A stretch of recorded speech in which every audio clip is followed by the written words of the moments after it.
This adventurous story begins by showing a large town surrounded by massive walls. The townspeople believe that a magical world exists beyond the walls. Though everyone is curious to see this other world, no one who has ventured there has ever returned. Now, we are introduced to a boy named Dustin, who lives in the town. He becomes eager to see the world beyond the walls. Determined, Dustin finds a way to distract the guards and, seizing the opportunity, jumps over the wall to the other side. After walking for a long time, Dustin arrives at a massive market, a magical marketplace filled with strange and unusual items. As he explores, he meets a princess named Una, who has been imprisoned by a dangerous witch. The witch forces Una to sell flowers to customers. When Dustin and Una see each other for the first time, they instantly like each other. They talk for a while and grow fond of one another.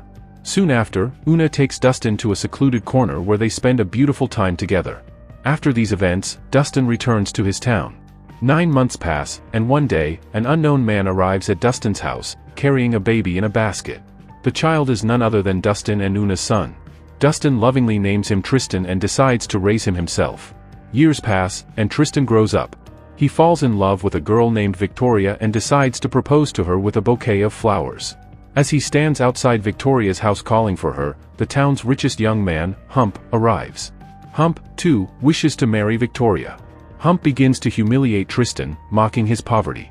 He boasts about his wealth and declares that he will propose to Victoria with an expensive ring. Tristan feels heartbroken but still gathers the courage to talk to Victoria.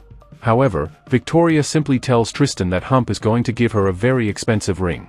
And he is also going to propose to me for marriage. Hearing this, Tristan becomes emotional but promises Victoria that no matter what happens, he will bring her an even more expensive ring and marry her forever.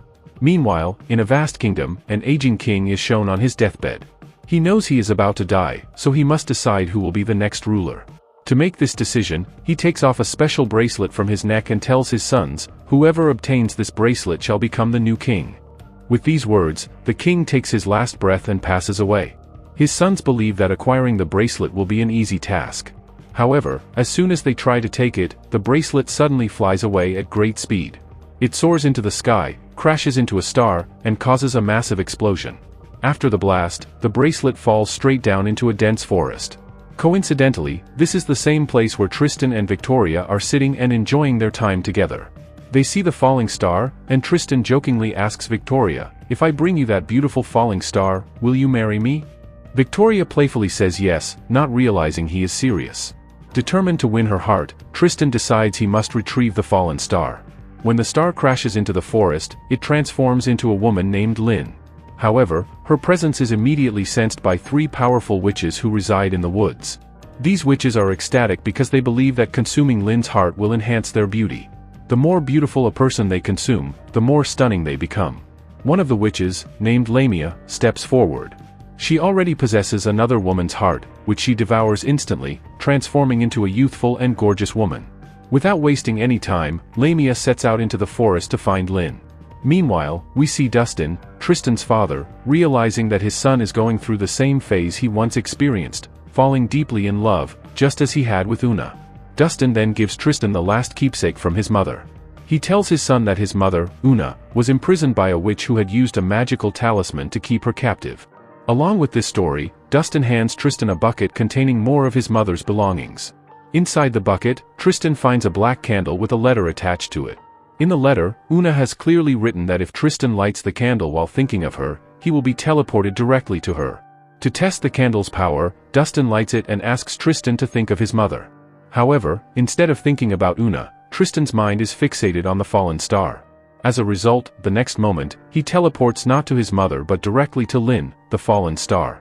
Lynn is startled by Tristan's sudden arrival and steps back cautiously. She tells him that she has fallen from the heights of the sky and landed in this place. The moment Tristan realizes that Lynn is the very star he was searching for, he quickly ties her up and declares, "I will take you to Victoria, give you to her, and then marry her. That will make me very happy." Lynn stares at Tristan with an intense gaze, not knowing what to make of his actions. Meanwhile, the late king's 3 sons are shown drinking with their soldiers. But suddenly, several of the brothers and guards start collapsing and dying, because Septimus, one of the brothers, had poisoned the drinks. However, another brother, Primus, had already suspected foul play and avoided drinking. He becomes terrified, realizing that Septimus will stop at nothing to claim the throne. At the same time, the witch Lamia, who had assumed a human form, is seen again. She approaches a man and transforms him into a sheep. She then mounts the sheep and continues her journey, determined to find Lynn and absorb her beauty at any cost. Meanwhile, Tristan continues leading Lynn through the forest. As night falls, he realizes she must be hungry. So, he ties her to a tree and says, "I'll go find some food for you." Then, he heads toward the water to catch some fish. While Tristan is away, a stunningly beautiful unicorn arrives near Lynn. This unicorn has actually been sent to rescue her.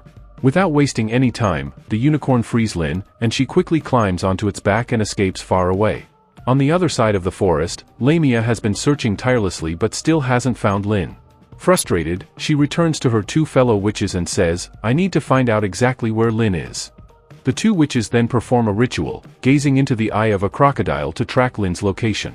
After a few moments, they inform Lamia that Lynn is heading toward them, riding on a unicorn. This is the perfect opportunity to capture her. Lamia immediately uses her dark magic to transform the two sheep back into human servants. Then, with even greater magic, she conjures a massive house, one that looks like a luxurious hotel filled with all sorts of resources. Her plan is to lure Lynn into the hotel, trap her, and then, along with the other witches, kill her and take her heart.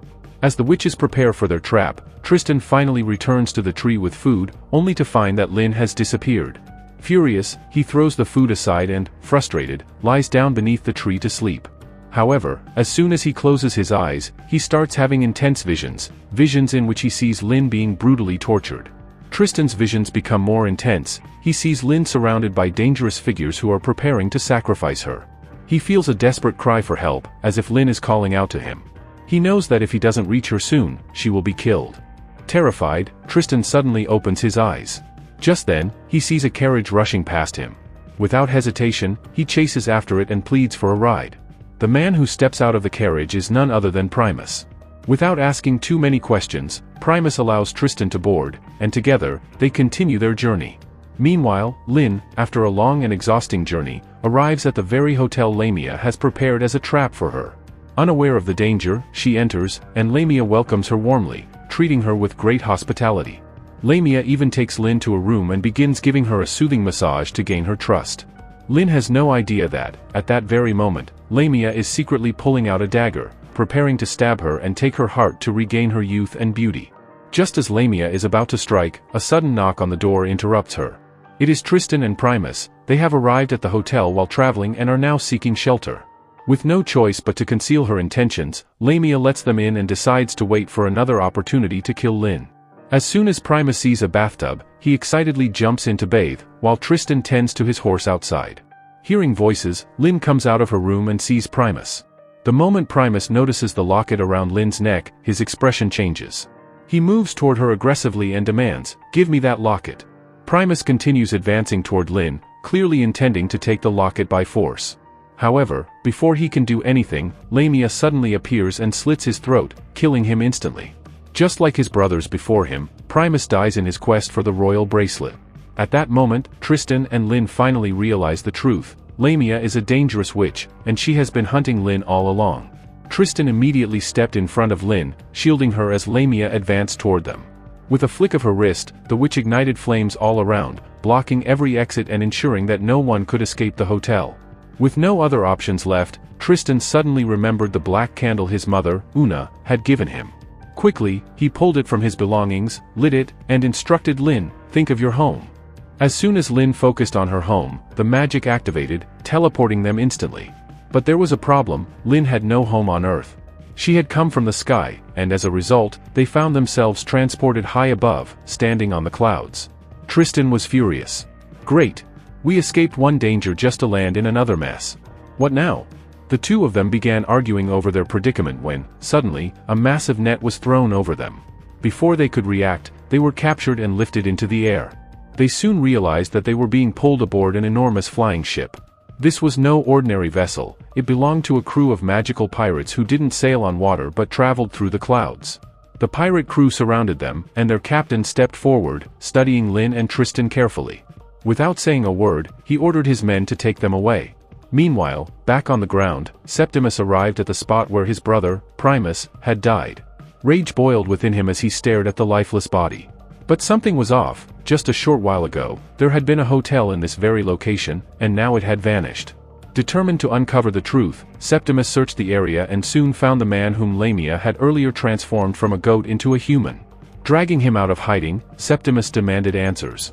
Terrified, the man spilled everything. Lamia was after Lynn, who possessed a powerful talisman. The witch planned to capture her, take her heart, and absorb her beauty and strength. Now armed with this crucial information, Septimus knew what he had to do. He needed that talisman at all costs.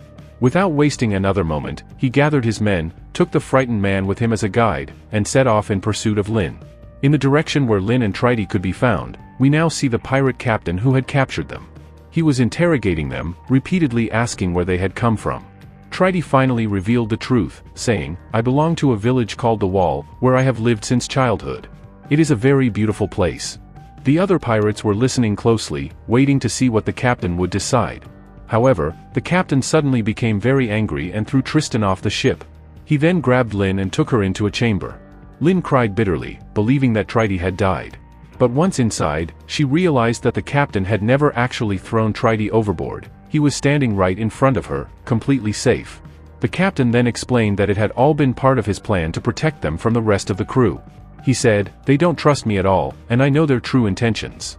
The captain considered Tristan a good boy because he came from the Wall, a place his father used to tell him many stories about when he was a child. The captain sat down and eagerly asked Tristan more about the Wall. Tristan shared many exciting tales of magical events that had taken place there. The captain, delighted to hear these stories after so long, became even more fond of Tristan. Over time, the three of them formed a strong bond of friendship. The captain then showed them the costumes he had collected and crafted, which were incredibly unique and amazing. After some time, the captain stopped his ship at a port, where he planned to sell something to a man named Freddy. He handed Freddy a device that stored electrical energy, receiving some money in return. After completing the deal, the captain returned to his ship. Suddenly, Tristan appeared before all the pirates, dressed in one of the captain's treasured outfits. Seeing this, the captain was overjoyed. He says that Tristan and Lynn are meant for each other and should stay together.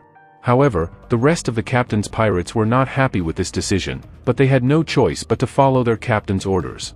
So, they continued their journey, taking Tristan and Lynn to drop them near the Wall village. On the way, the captain taught Tristan various sword-fighting techniques, which he quickly mastered. As their ship sailed through the depths of the ocean, they steadily moved forward. Before long, the captain finally dropped Tristan and Lynn near the Wall village. Before parting ways, he gifted Tristan the device that could store electrical energy. With that, Tristan and Lynn bid farewell to the captain and the pirates and headed toward their village. Meanwhile, we see Septimus, who had traveled directly to the captain's location. He brutally attacked the captain, demanding to know the whereabouts of Lynn and Tristan. The captain, severely wounded, refused to reveal anything about them. In his defense, he immediately summoned his entire crew, which terrified Septimus. Realizing he was outnumbered, he quickly jumped into the water and fled. His search for the locket was still ongoing, and he was determined to retrieve it at any cost. Now, we see Lynn and Tristan walking towards their village when they suddenly spot a horse carriage ahead. It belonged to none other than the same witch who had captured Tristan's mother, Una. She still had Una with her, who had been transformed into a bird. Tristan, without hesitation, approached the witch along with Lynn and asked for a lift to their home. The witch, however, knew exactly who Tristan was. Smiling wickedly, she asked, "What will you give me in return?" Suddenly, the dangerous witch demanded a tiny flower that was attached to Tristan's body. Tristan, not fully understanding its significance, simply plucked the flower and handed it over to her. Suddenly, as soon as Tristan handed over the flower, the witch immediately transformed him into a rat. It was later revealed that the flower had been protecting Tristan all along, and it was actually a gift from his father. Lynn desperately tried to stop the witch, but she was also placed under a spell. The witch made sure that Lynn's presence became completely unnoticeable to her. Without realizing Lynn was still there, the witch took Tristan, now a rat, with her and continued moving forward. Lynn, determined to save him, followed closely. Once they reached the marketplace, the witch finally turned Tristan back into his normal form. Lynn quickly caught hold of him, ensuring his safety. Tristan, exhausted from everything that had happened, was taken to a hotel by Lynn so he could rest. However, during his time at the hotel, he realized something. He was in love with Victoria and wanted to marry her. With this realization, Tristan left Lynn behind in the hotel and went off alone. When Lynn woke up sometime later, she couldn't find Tristan anywhere. Worried, she went outside searching for him. She asked a servant about his whereabouts, and he revealed that Tristan had gone to be with Victoria, whom he truly loved. Lynn was heartbroken upon hearing this. Deep down, she had also started to develop feelings for Tristan. Feeling devastated, she aimlessly wandered toward the marketplace. At that moment, Una, Tristan's mother, who had now returned to her normal form, approached Lynn. She warned Lynn that if she crossed the wall, she would be completely turned to ashes. However, Lynn refused to listen. Unfortunately, Una herself was still bound by the witch's magic and could not go any further. Meanwhile, Tristan reached Victoria and presented her with a strand of Lynn's cut hair, saying, "I couldn't bring you a star, but I brought you a piece of it." But in that very moment, Tristan finally confessed. Within moments, Humphrey arrived, carrying an expensive ring for Victoria. Tristan tried to convince Victoria that Humphrey was the best choice for her and that she should marry him. However, the moment Victoria saw the strand of hair Tristan had given her, she realized it had turned to ashes. As soon as Tristan noticed this, he understood the terrible truth: if Lynn crossed the wall, she would be reduced to ashes. Realizing this, he immediately ran toward the wall to save her. Meanwhile, Lynn was just about to reach the wall. Behind her, Una had finally broken free from the witch's captivity. She was racing toward Lynn in a carriage, desperate to stop her. Just as Lynn was about to step past the wall, Una arrived and grabbed her hand, stopping her just in time. She explained, "You are not truly human. You are a message meant to stay on this side of the wall. If you cross it, you will be destroyed." Lynn finally realized the truth and decided not to go beyond the wall. But at that very moment, the dangerous witch returned. Using her dark magic, she captured Una, pulling her toward her with the intent of taking her prisoner once again. Just then, another powerful witch arrived, the infamous Lamia. As soon as Lamia saw the other witch, she attacked her using her own dark powers. A fierce battle broke out between them. Lamia, being stronger, used the majority of her magic to destroy the other witch completely. However, the battle had drained her power significantly, making her incredibly weak. Her face had become horribly disfigured due to the excessive use of magic. Still, despite her weakened state, Lamia managed to capture both Una and Lynn. She dragged them away, preparing to perform a ritual that would restore her beauty and make her more powerful than ever. Meanwhile, Tristan finally arrived at the wall. What he saw terrified him, a carriage completely wrecked. His heart pounded as he feared the worst for Lynn. But he quickly realized what must have happened: Lynn had been kidnapped by the witches. "I have started to like Lynn." But he quickly realized what must have happened: Lynn had been kidnapped by the witches. Seeing no other choice, Tristan immediately mounted his horse and rode after the witches, determined to save Lynn. At the same time, Septimus arrived, also searching for Lynn. His goal, however, was different. He wanted the bracelet around her neck. Realizing that Tristan was heading in the same direction as Lynn, Septimus decided to follow him. Meanwhile, Lamia had begun preparing the ritual. She arranged everything for Lynn's sacrifice, eager to absorb her life force and regain her lost beauty. Tristan soon reached the location, but before he could do anything, Septimus suddenly held a knife to his throat. However, Tristan was not easily intimidated. He quickly pulled out his own knife and held it to Septimus's neck. Both men stared at each other, understanding the situation they were in. Instead of fighting, they sat down and talked. Septimus proposed a deal: "You want Lynn, and I want the bracelet around her neck. Instead of fighting each other, we should work together to kill these witches." Tristan agreed. They decided to sneak inside without drawing attention. As Septimus entered, he came face to face with a woman, Una. The moment they saw each other, they both froze in shock. Una was Septimus's sister. For a brief moment, Septimus was overwhelmed with joy at seeing his sister alive. But before he could react, one of the dangerous witches attacked him. Septimus had no choice but to fight back. Meanwhile, Una ran straight to Tristan. "I am your mother," she told him. Tristan was completely stunned. Finally, he realized the truth: Una was his real mother. Meanwhile, Lamia used her dark magic to create a small doll, connecting it to Septimus's body like a voodoo curse. Everything she did to the doll happened to him. She broke the doll's arms and legs. Septimus screamed in agony as his limbs snapped. Then, as her final move, she submerged the doll in water. Septimus began to drown, struggling and gasping for air. Within moments, he died a slow and painful death. His soul joined the spirits of his fallen brothers, and with that, the last of their bloodline was gone. As Tristan was rushing to save Lynn, another witch suddenly attacked him. Tristan fought with all his strength, trying to defend himself. In the midst of the battle, he unlocked all the cages around him, allowing the trapped animals to break free. The furious animals, having suffered under the witch's cruelty, immediately turned on them, attacking both witches viciously. Within moments, the animals had completely overpowered and killed them, leaving only Lamia alive. Tristan wanted to rescue Lynn as quickly as possible, but Lamia relentlessly attacked him with dark energy. However, Tristan remained unharmed because he still had the magical flower his mother had given him. When Lamia saw the lifeless bodies of her two sisters, she was overcome with grief and rage. In her fury, she retrieved the doll from the water and used it to control Septimus's dead body. Under her command, Septimus's corpse attacked Tristan. The fight intensified, and Tristan, realizing he was being overwhelmed, caused a massive chandelier to crash down onto Septimus, finally putting an end to the threat. Seizing the moment, he rushed to Lynn and successfully freed her. Watching all this unfold, Lamia, devastated by the loss of her sisters, declared that she could not live without them. If they were gone, she, too, wished to die. Lamia directly told Tristan and Lynn that they were free to leave. Believing her words, they began to walk away. However, it was all a trap. Lamia suddenly shattered all the glass around them, trying to kill them. Tristan was completely caught off guard and had no idea how to handle the situation. Just then, Lynn clung to him and began to glow brightly, revealing her true nature as a star. Her inner radiance, an ability unique to her kind, intensified until it became overwhelmingly powerful. The brilliant light completely eradicated all darkness, destroying Lamia once and for all. Moments later, Tristan noticed a pendant on the ground. As he picked it up, he saw that it contained a diamond. The moment he touched the diamond, it changed color, turning a deep red. At that moment, Una approached her son and explained that this transformation signified that he was the rightful king. With this revelation, the magic that had held the kingdom captive was finally broken, and the souls of all his deceased brothers were set free.